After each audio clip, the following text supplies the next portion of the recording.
Flux Esports on the red side. Once again, we are seeing a good amount of bans here. Fanny, the Nolan, we are seeing the Wan, and this time even the Matilda getting banned out from the side of Fireflux. You know, there was a quote the other day, black is the new, or blue is the new black, and both teams definitely favoring that, right? Blacklist doing so well on it, Fireflux doing so well on it. Now, you mentioned that Fireflux had lost 3-1 to Deus Vult. So if they can win this game right here, do you think it's just a wrap from there? Do you think it's them showing that the evolution is there, and then Blacklist, like what does Blacklist do at that point? I don't want to talk too ahead of myself, but still, that's kind of where my head's at. Tempo-wise, unless something very different shows up here, then yes, that should be it. I think it's 3-1 in the opposite direction. It was 3-1 for Fireflux anyways. But now, we are seeing an opening with the Valentina. This is how Blacklist won their first game in the series, with an opening Valentina. So we can expect that they maybe want to set up a solid mid-lane trio.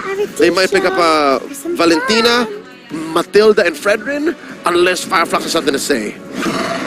Okay, we're seeing the Turizla get picked up pretty early on. Honest draft thus far from the side of both Fireflux, but let's see where the Blacklist is going to be just as honest here, right? We're not seeing too many flex picks come out as often as I would like to have seen, but at the end of the day, it's still going to be playing around strategies that they're most familiar to, and it looks like we're going to get the heal man this time on the Rafaela. Yeah, they're going to favor Renegade this time. Last game, he wasn't able to really get something super comfortable, right? Put onto the Hilda, it wasn't a bad pick. At least that's what we thought at first, but he really wasn't able to use it to his advantage. Now, Fireflux, now that Diggy's not a possibility for Black, if they don't want it, do they want to go back for that layered CC? Do they pick something like the Tigreal up again? Or is that what Blacklist is expecting? I feel like with the movement from the RAF, it's kind of risky to maybe go for something like that exactly. It is, but also paired up with the fact that, like, it's paired up with the fact that at least, hey, you know, we do have an honest draft at the very least, but more so that if we have a set tank, as soon as you're caught, you're gone, right? There's not a lot of counterplay around that. Maybe if you're looking to cancel out abilities, sure, but something as impressive as a Implosion, for example, even a Minotaur, really good sets, anti-CC as well, you can't stop it. Yep, every game so far in this series, Apex 47's hero came out in the first phase. So they are committing hard on their mid laner, their tide turner, as I'd like to call it. And of course, this is what you do when there's a Claude. You embrace the Blazing Duet, you heal up, and you clap back if he does not rock the Purify, which you now know. You now know that he has to play the Purify. So you put OHEB in a position wherein, okay, I'm not the aggressive OHEB or Claude I can be. So already, Fireflux on the offensive, this is exactly where they want to be. Yeah, they definitely feel in control, honestly, right now. Blacklist, though, still has 2 possible picks up their sleeve. In a dead body. I love that. I love that so much. Yep. They ban out the Leomord, the respect to Fireflux, the respect to TNZ right there. Because, honestly, yeah, they're trading out the Tigreal for the Minotaur, but it is still very similar to what they brought last game. And we're seeing the Akai get banned out here. Remember, both sides don't have a jungler. So really, Basha, it's about digging deep into your pockets. We're expecting the Boxia to eventually get banned. Maybe even the Fredrin? Nah, probably Boxia, right? They're both lacking junglers. So now it's up to Master the Basics if he's going to get on this train, if he's going to play hardball with Coach Bad Gal Seth. Because look, if this is not a jungler ban, if they're just really afraid of the Leomord specifically from TNZ, then when they clap back, Bad Gal Seth, Fireflux will get the better jungler. Whether it be whichever's left out, the Fredrin or the Baksha. Because those are the only ones left. I think you got to leave them both open, right? I feel like at this point, Master Basics has to, like, because if he bans one, then yeah, you're right. He loses out both. Yeah. There's not a lot of good options here. And I mean, it's difficult to play an assassin from this position as well, right? Based on the first 3 picks, if you're thinking of the side Blacklist International, and Fredrin brand. He might know that this is the Baksha and willing to trade for it. Well, what else is out there? What other junglers do Sensui have? Are we missing something? Because there's the Martis already banned out. Yeah. Martis, Sakai, Fredrin. With the Basha picked up, not a whole lot of utility left overall. The Joy's been banned. Looking at the pool. I mean, personally for me, I would have expected the Boxia ban out to leave Fredrin and then play something like Hellcurt, something that's not purple buff dependent, but at the same time, you could like kind of really disrupt your opponent, right? Fanny's out. Even you can go dig deep. Tier 3. I'd say Fredrin, Fanny, Akai already out. Martis and Baksha. good second choices. But no, wait. Oh, they're going to give up. You can have the box shot, they're saying. What is TNZ's plan? Yeah, what? Paquito. Okay. Paquito gets locked in. Blacklist International. TNZ goes like assassin here, Yeah, you think? between them, it's TNZ who's more willing to go assassins. I mean, it's definitely a lot more possible for him. I would agree. Like, look at how squishy the majority of the targets are. And as much as like Rafael has some great healing, if you have enough of a snowball, if you have the stats, you can pretty much one-shot a good majority of the members, right? The two core ones from UA and as well as OHEB. I'm thinking something really spicy here, honestly. I'm thinking TNZ's about to get real crazy.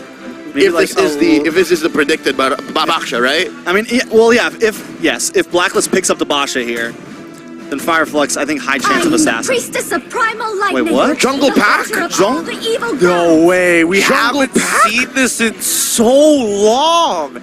The Jungle Paquito. I mean, big level 4 spike, right? Probably one of the hardest hitters right at level 4, even level 3. Level 2? Yeah, level 11, yeah, you're right. All through. Big opportunity, especially if they want to try to put pressure on Rosa here. Like, if that's the plan, we come into the mid lane quickly, try to maybe even get a kill on Rosa before the black shoes happen. But definitely risky. Tons of movement from the whole team. So a lot of opportunities to try to dodge the Minoan's Fury. Yes. Yes. There it is. So this is first Helker, right? Nope. There was a Hellcurt with See You Soon when Yes. they got their game against AP Bren. That's why it's a 0% win rate, 2% pick rate overall. And it's important to note, Hellcurt, that silence is going to be game-changing, especially when you turn off the lights. With the Minotaur just hanging out in the back. Imagine giant Minotaur just jumping out of the dark at you. Oh! That's a big turn. So with that said, again, the numbers will not support Fireflux, given how it's in execution. It's in how it changes the dynamics of Blacklist lineup, their opponents, that allows for them to get the big dubs. With that said, Blacks International, I think if they wanted to go fast, if ever they were going to go fast, it was with a lineup like this. So already, they're off to a great start, but Bull's still in Fireflux's court, man. Momentum's with them. All right. Let's see how much momentum is going to carry them over that finish line as we are contested for both sides. 1-1 is the current game score as we jump into the land of dawn for game number 3. If you're just tuning in, welcome. It's going to be Blacklist International on the blue side up against Flux Esports on the red side. All right, so Blacklist wants to go fast, right? They want to hit the zoom. On the other hand, I feel like Fireflux, like they always try to do, they need to try to slow them down here. They have the Minotaur, similar to the Tigreal. They have something that can kind of delay any type of oppression or aggression that Blacklist maybe wants to bring in these first few minutes. Yeah, I think the perfect term for Fireflux's winning image is the tempo break, the clutch, the turn. Because as soon as Blacklist tries to get into position, try to set up the burst, try to set up the CC with Edward and of course Renege's offensive Holy Baptism, Fireflux just presses the button. All right, let's turn it dark, let's heal up, let's clap back, let's put you up into the air, trampoline with the Minoan Fury, and you go from there. Looking at our emblem game so far, you see that it's the Assassin on the Hellcurt, and Assassin also on Tsunsui, while they're both rocking the Lethal Ignition. So there's a solid amount of burst coming in from these Assassin and Fighter type junglers. Again, they're borderline utility. They're borderline just for their kit alone or mobility. I mean, the Knockout Strike, the Dark Knight Falls, both of them really useful abilities, especially when paired together with some of the small strategies that you can actually go when it comes down to, hey, lock somebody down, don't worry, Edward can easily follow up with that. Or maybe UA can even take a huge ultimate like the Minoan Fury. Well, is there an argument for him to take the Dark Knight Falls as well? I mean, if we're blind, we're both blind. Imagine just both teams popping at the same time. Yeah, no, lights out, baby. That just almost confirms a disengage, right? And if you're Blacklist and you need a disengage at that moment, it's good, but just the same, you want to go fast. Why would you do that? I mean, well, I would only assume when it comes down to these neutrals, right, and you're worried about Apex 47, and he just doesn't show face. Here we go. Speaking of the Dark Knight Falls, there it goes. TNZ trying to zone away UA, but still Blacklist holds down on this turtle pit. We're going to see some rotations up from Alien here. Rosa waiting for a moment to maybe come in. TNZ going to clear this minion. I'm ready for that flicker, but Edward is ready for it too. Looks like Fireflux is going to back off on this one. All right. Double lane for OHEB, and of course a turtle. for Sensui. It's a big win for Black. I mean, Fireflux conceded that. They didn't want to have anything to do with it. Apex 47 wasn't level 4, and Yue just stole his ult and can use it while the Minotaur could not. It's one of the few small situations where it's like, it's not bad, it's pretty good. Yep, and I think that is the jackpot. If you're looking at ults for Yue to steal, I'd say number 1 would still be Minnow and Fury. Second would be the penalty zone, and then maybe Dark Knight Falls. As we continue to move on in this game, right, we're waiting for Blacklist International. Like, what's the game plan here, right? How exactly are they going to start developing a lead for maybe even Sensui? Oh, God. Speaking of game plans, Fireflux wants to try to maybe push it here, but Sensui is onto them. All hanging out in the tri-bush. Fireflux not scared at all. Yeah, no. For Blacklist, what you want to do is, again, go fast, farm up, clear, and then convert. If you can get a pick off, yes, because your lineup goes much, much faster in that direction. And it'll happen much better when OHEB is ready. Looking at the item game so far, he is up again against Sunshine 200 Gold. So that's where you see the fruits of his labor being a double lane farmer. And close call. Rosa cannot Black Shoes, by the way. Only did it because it was a clear call. But from there, what Fireflux wants to do is turn on these major objectives. Turn when they have the Minnow and Fury. Turn when they have Dark Knight Falls. Ooh, a lot of damage. TNZ forced to use Dark Knight Falls just to try to get away. Rosa there to help. Let's take a look at this duo hero statistic. Lilia and Terizla, 55.8% rate. Good numbers. Very, very good numbers. Again, both of these heroes now becoming... I mean, I'm very happy that Terizla is as meta as it is now when it used to be absolutely untouched. But even for Lilia, right, there's some great arguments for her now to be even more effective compared to previously where everyone was like, it's Novaria or nothing. Yeah, no. Especially in the age of Faramis Valentina, that just... instantly, the fact that those two heroes are in your draft defines what your team fights look like. Lilia has become a breakout star, only, again, maybe second to Tigreal. As this game progresses, right, one of the few interactions that is good to see that Sensui is abusing is that knockout strike. Every single time he's using it against TNZ, yes, he gets silenced, but he's also creating space to force TNZ to make a decision. You either jump at me or you jump out. There is no in-between. There is no time to decide. I guess there is a third option. I jump you. There will come a point wherein even TNZ will not be ready, given that his kit is very committal. He can use his dash to disengage, but from then on, the rest of Fireflux have to respond. The rest of Fireflux have to be ready to protect TNZ because, again, the reason why Helkert is a very specific kind of hero is his disengage is almost abysmal. You need to use his ult to save him. Waiting for the rotation back. I like that. J with a defensive holy baptism there. OHEB able to get back to safety. I like the trap they laid there, but a little ill-executed. There you go. That's what I was talking about, right? The fact that you're going to have to use one of your big-ticket skills if, in case, the engage doesn't work out. Now they're going for Sunshine. Sunshine able to kite back, though. Reapply some damage on Edward.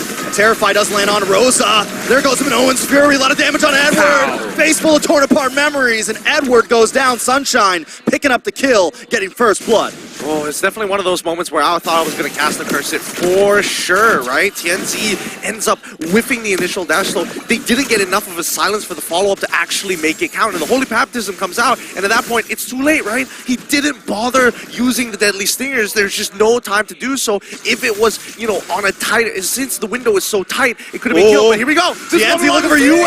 Alien helps him out with a supportive penalty zone. Sensui wants to lock on Alien, though. Wait, no, going to switch over to the mid side. Doesn't want to take too much damage. At this point, they're just covering all bases. Fireflux are overloading Blacklist senses. Again, when you're afraid of the dark and you don't know what's in a certain bush, and there's real damage getting packed into the cores of Fireflux this early on, under 7 minutes, then you are going to buckle.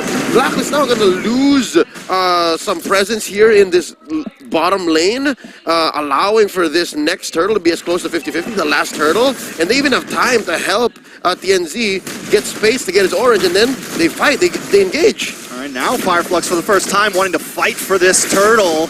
All 5 members hanging out in the pit. Let's rumble. Blacklist Wants to try to take it to Edward, holding the front side, looking for the knockup, but a penalty zone comes to the backside. Dark Knight falls. Yue pops up an Owen's Fury of his own, though, but Apex 47 is here to help. Sensui still able to secure the turtle. Sensui looking for more. Apex goes down. Edward able to find him a Sunshine. Unloading. Alien goes down right now to 2-4-3. Fireflux loses the turtle, but takes one extra member. What a fight from both sides. Great target priority for the side of Blacklist International. And you can see that Sensui was so close to maybe achieving a triple kill there for himself, getting so deep in the sauce there. But you got to give it to Sunshine. His targets to stun, to stop combinations, perfect once he knew that Renegade was down, to not give him that extra bit of movement speed to close the distance afterwards. That's situational awareness. Even as a Brody who wants to get max stacks on as many opponents as possible, and then pressing the button on the ult, it's so easy to actually get blinded by that fact. But the truth is, once Fireflux gets in a position and you actually time out Blacklist's window of opportunity to burst down the key sources for Fireflux's follow-through, then you're good. Again, that's the key here. Fireflux needs follow-through. That combo between the Dark Knight Falls and the Minoan Fury is so good, but if there's no follow-through, Blacklist will win, and that's why it was a trade. That could have been a clean 3 for none, 2 for none for either side, but that just shows they both know what each other's packing. It's a matter of respect. When somebody sizes you up like that, especially when they have that much heat against them, it's dangerous. And especially, this is an elimination match, right? This is an elimination series, as a matter of fact. And this is something I was a little worried about from Fireflux. I was worried that they'd be a little too scared to size back. It's something that I felt kind of happened to them during Deus Vault, but now, even if they're a little below, even if the gold lead isn't in their favor, they're willing to hang out in the fight, hang out in the ring, and try to throw those punches to come out on top. And if you're playing against a team like Deus Vault, you pick up a few things. Deus Vault was responsible for 2 of the longest games in the group stage, so you know how patient they are. And with a lineup like this, Fireflux, they have to be very patient, and they have to time out even the Hitman's mobility, even the Hitman's vision. So right now we're back to the same situation as Game 2. They're overloading the Hitman's vision, even if it's very good, the way he's able to check pushes. Here we go. Dark Knight falls. Apex 47 on to Sensui. Sensui takes the Lord. What a steal. The Fireflux aren't done just yet. Yue able to take down A47. Tienzi finds Edward. Alien on the run. A final shot on a Rosa, and Sunshine goes down. Sensui wants more. Yue still hungry. Is it a full team wipe? Rosa the last one standing. He's got to try to get out of here. OHEB doesn't want to let it happen. A couple more shots and down. Blacklist come out on top. What a wipeout here. We were looking for the commitment. We were looking for the whole for Fireflux Esports so that Blacklist International can pull this in their favor as the agents go wild. A 4K lead in their pocket. Let's see how much damage they can apply to Fireflux. They didn't see that coming. Was that the first time we actually saw Yue with a stolen Dark Knight Falls? Yes. It was perfect, given that, again, we're talking about how Fireflux's lineup needs the follow-through, needs the follow-up, needs to know after this combo, after Apex and Tienzi put in their ult, we do so-and-so. They forgot the Blacks can do that too with Yue's Valentina. So now they said, OHEB, hold on to the Blazing Duet, hold on to your kit, you do it when we're ready, and they did. Sensui let out everything, knockout punch and all, and then the right clicks, which is the difference between the Brody and the Claude. The reason why Claude is such a commodity right now is even after the ult, you deal much more damage than the Brody in a DOT situation. I'm not going to lie, when I saw Yue use that Dark Knight Falls, I thought it was going to be a disengage. I thought it was like, okay, Yep. Sensui, you stole the Lord, let's get out of here. But no, it was like, let's do this. Stick around and find out. Yep. It's definitely one of those great moments, but it's also showing the evolution of Blacklist International, because most teams, and especially those who are not making it to the top 1% of the world, will always fall back to something safe like the Minoan Fury. But real talk though, with both sides blind and communications just not really cut off, but haywire, you can definitely see that even for people like Tienzi, who was sitting by the Lord, getting forced out like that, that's got to be frustrating. Oh, here it is. Look at this. The first awardee of the greatest talent award in the history of the M Series amongst us.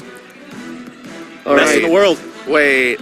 Wait, is that? zoom in on that. Hey. Is that what I think it is? Yes. Bomba Kid preschool. Yep, it's That's how you get strong, guys. It's a new product line, I guess, so that you can make sure that by the fresh age of 3 years old, you're training your children to be MLBB stars. Yes, to be bombastic. Yeah. I mean, everybody's I getting need to on get some for board. my daughter. Yes.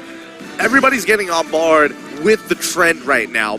Kid Bomba has made an impact, and we're talking about EXP laners in a match where both EXP laners have been veterans and made name for themselves. Alien and as well as Edward, I would say out of all the matches we've seen so far, this has been a little underwhelming for both of them. Edward has had some almost pixel-perfect engages until you realize it's literally a pixel short. Both XP laners debuted in the M Series in M3 with Alien coming in from Bedell. Edward coming in with Blacklist, winning the thing eventually. You're right, though. I have to agree that maybe there's still a little bit of an X factor coming in from these two young athletes. All right, back into the game now. 5K goal lead. Blacklist just took a huge swing with that last fight. Fireflux, it kind of felt like they had a little bit of control over the game, but now that control is thrown to the wind.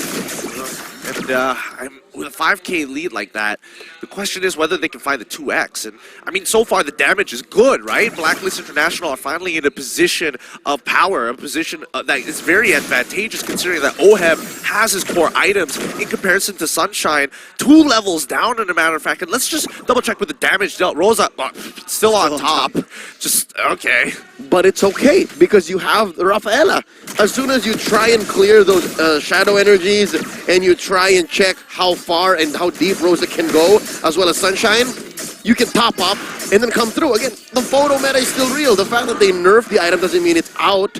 You're still very good, and you're still always combat ready, compared to Fireflux, who's playing with their greens so often. But by that I mean they're playing with their ults.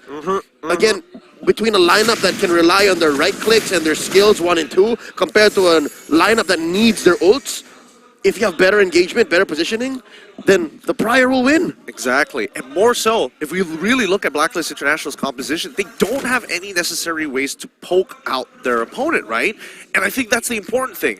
That's why Blacklist International are sticking so close together, right? They can top up really quickly, but the same can be applied for Fireflux Esports. Yes, they can poke with Rosa, but there's the top up from Blacklist International. And if any one of the members is missing from the side of Fireflux Esports, the whole composition starts to crumble. All right, here we go. Edward is going to lock onto Tienzi there, do a little bit of damage with the stingers. Sensui going to hang out by this Lord right now. Alien also maybe going to have to go back up to that top lane to clear those minions. It's a little bit too much. Blacklist and know it. They're going to try to take this. I think Fireflux's only opportunity. Try to pop a nice Dark Knight Falls. Try to get a Lord Steal. Try to get the hell out of there. Sensui knows it, though. Along with the rest of the team, Yue gets terrifying to Rosa. Rosa tries to re-engage. Wait a second. Minoan's Fury comes down. Dark Knight Fall drops. Tienzi goes in. He gets the steal. Try to run away, but you just can't today. Renny J goes down, but they've taken 2 along with him. Next could be Sunshine. Sunshine on the run, and that is it. Alien along with Rosa make it just Alien. He's all alone, and Sensui's going to be the last one to punch in the final blow, the knockout strike. All he's got to do is land one more, but Alien survives. They've got a Lord on their side. Fireflux may survive.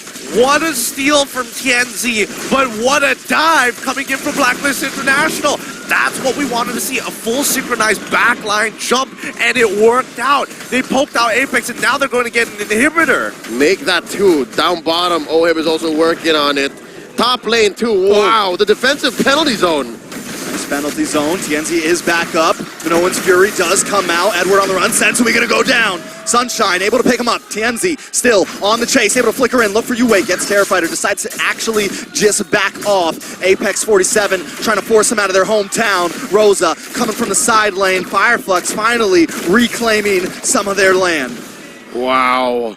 Again, Fireflux showing us that even if we know we're down on firepower, we can do something very specific, and that is confirm objectives. Oh, interesting. That wave was left. Oh no, the housekeeping was not done, and the mold is set in, breaking the last inhibitor. Now, I mean, you gotta admit, this has got to be a pretty good situation for Blacklist International. Now, regardless of the gold lead, now they can do the Lord dance, and more so, they can really drag it out. And with a situation like that, OHEB read into it and said, you know what? the waves are on our side. The waves are our friends. I'm going to build a Wind Talker. Yes, that's the Wind Talker. And just straight up attack the waves when it's a go. Because look, a minute from now, Lord's going to spawn. Best believe, Blacklist is going to pressure that long lane, make this Lord dance more perilous for Fireflux to answer for, and then they can slowly but surely get into another winning position. They're going to force a response from Fireflux when Fireflux might not be completely ready. Well, let's find out whether that's going to be the case, right? Damage dealt. Uwe is catching up fast to Rosa. Rosa's got to be careful. So far, so good, but I feel like if Fireflux wants to have any semblance of bouncing back, it's figuring out a way to punish OHEB and Renegade collectively, right? Because Edward so far has been peeling unbelievably for the team, and he might not necessarily be the one that you want to take down. I think step number one is to bait out a Purify. The fact that Blacks International now respect the very little but very potent CC that Fireflux is presenting means they're on to something. So if Blacklist can pop one Purify and then Fireflux can wait that out, then maybe Fireflux can bounce back. That's where they start. And Tienzi keeps walking into those punches. Sensui always ready for him. This Lord, I mean, if Blacklist gets this, I think it's GG's unless Fireflux pulls something off incredible. Tienzi's going to be forced to try to go for the steal again. Does he want to maybe try to take somebody out, though? Do they maybe just want to make this the last fight instead of just the Lord steal? It's definitely going to be tough, and there's a lot of things they got to answer here in a small amount of time. Nope, that's a full-on reset. Sensui overextending that Lord dance, and we're back. Black is doing so well to clean up these bushes. Yeah, they can do this all day, and now they're going to blitz it down, right? This is going to be a no contest for the side. Oh, wait. Tienzi's maybe going to go for it here. No. Okay. Pull back, pull back, pull back. Yeah, I think it's fine, right? Because their high ground defense, as long as they got Rosa, is pretty okay overall. But Gideon, that's the only thing they have. That's the only real semblance of wave clear. So on a scale of nothing to this is great, they're closer to nothing. It's just Rosa. Let's see as they start walking up to the base. All right, Lord encroaching, Sensui taking the top side, nice knock up. Edward able to secure it on Alien. Alien pops penalty zone, able to flicker away. Sunshine still chipping away at this Lord. Sensui looking for an angle. Alien getting brought low, knocked up. Apex 47 with Minoan's Fury, but OHEB tips him down quick. Uwe with Minoan's Fury of his own. It's a full team wipe, and now nothing but the base stands. Blacklist International able to take game number 3. Nicely done, pushing it to a 2-1 so far. Pretty hot stuff coming in from Blacklist International.